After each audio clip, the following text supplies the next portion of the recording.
The most hardest thing, I believe, it would be when I get that call from the coroner or the homicide detective asking for assistance on the scene.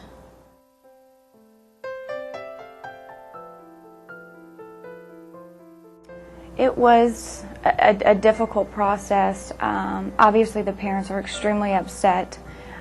They aren't really sure as to why I'm there. So to try to make sure they knew exactly my role, you know, I went over exactly why I was there, what we were doing there. Every day you see, children die. We're working in my position. We know a lot of children, or a lot of calls that are being made here about children that have died from unsafe sleeping. I think it's most important for families to learn about safe sleeping for the mere fact that we can throw all the education, all the brochures, all the videos, get them cribs, get them set up with all of the right things, and if they choose not to use it, then it's pointless. We're going to have another child die. I've noticed in 2009 that the statistics of unsafe sleep practices and infant deaths has drastically increased from the previous years. One of the most common things that we hear from a lot of the parents are they couldn't believe that it was happening to them. They've heard it before. They always say, that their parents said, "Oh, don't worry, you slept with me. Your baby can sleep with you. It's okay. You're cuddling them.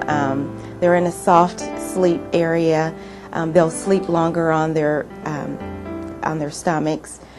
And so it's really important that parents really pay close attention to the training to be able to understand that it's impacting everyone. It's affecting all walks of life, rich, poor. It doesn't matter what race, class, ethnicity. Babies are dying, and they don't have to. In just a couple minutes it could happen. It happens to families that think it'll never happen to them.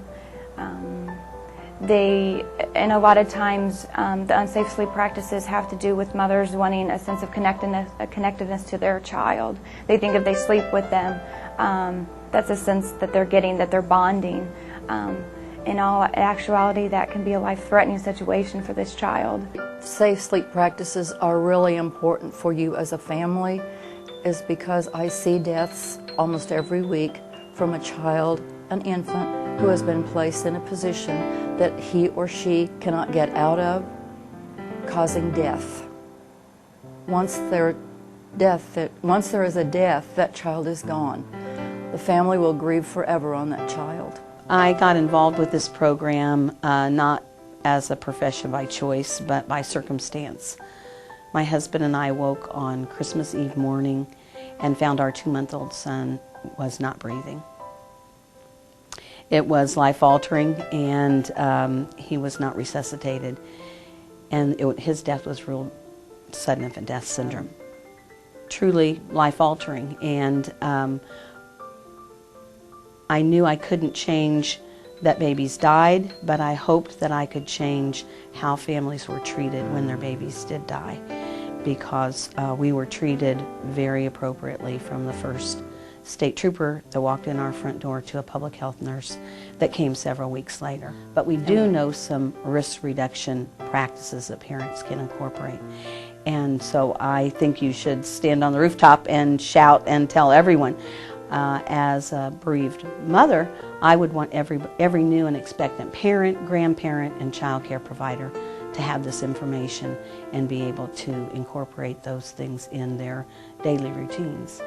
I will tell you that even though it's physically and emotionally draining dealing with bereaved families and the devastation of babies dying, I don't ever regret going to work. I mean, I don't dread going to work in the morning. This is truly a labor of love, and it's a passion of mine that, boy, I couldn't change that happened to our family, that experience happened to our family, but it sure straightens your perspective out on things, what really is important. And if your kids eat their lunch first or their dessert second, or if the toys are picked up at the end, throughout the day, as long as they get picked up at the end of the day, it doesn't really matter anymore. But why take the chance? Why ever put your baby in that position? I can't stress enough how important this is, and that we have something to tell you. That's the biggest piece. We didn't have that when we were having our children, and now that we know, again, things that we can do to keep our babies safe, what parent wouldn't want to do those?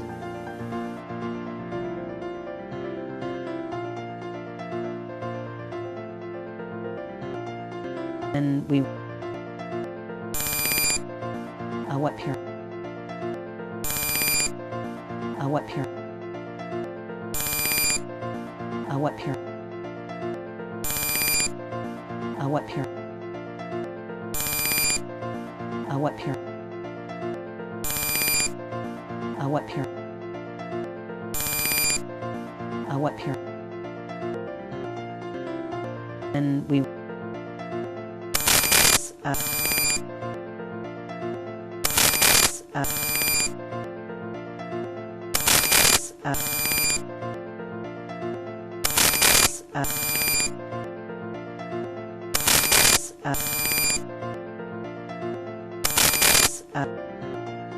And we.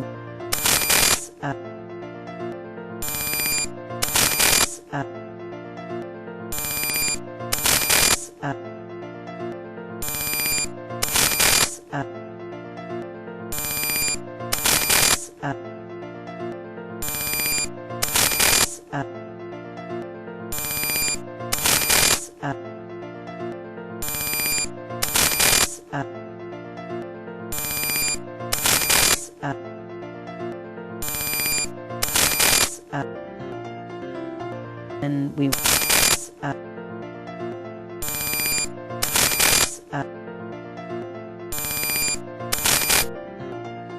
And we.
And we.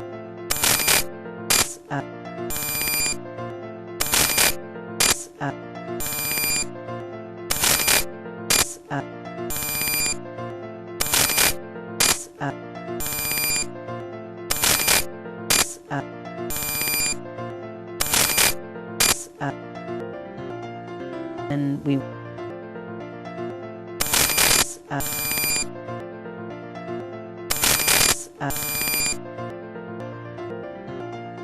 And we.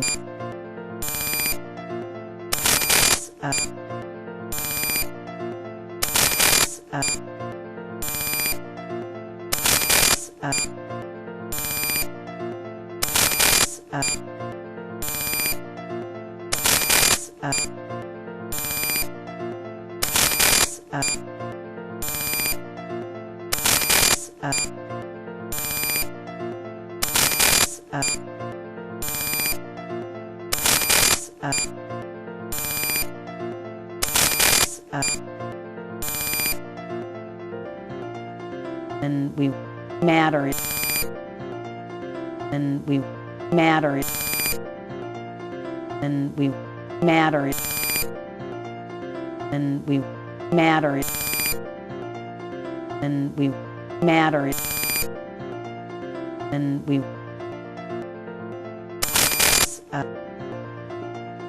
and we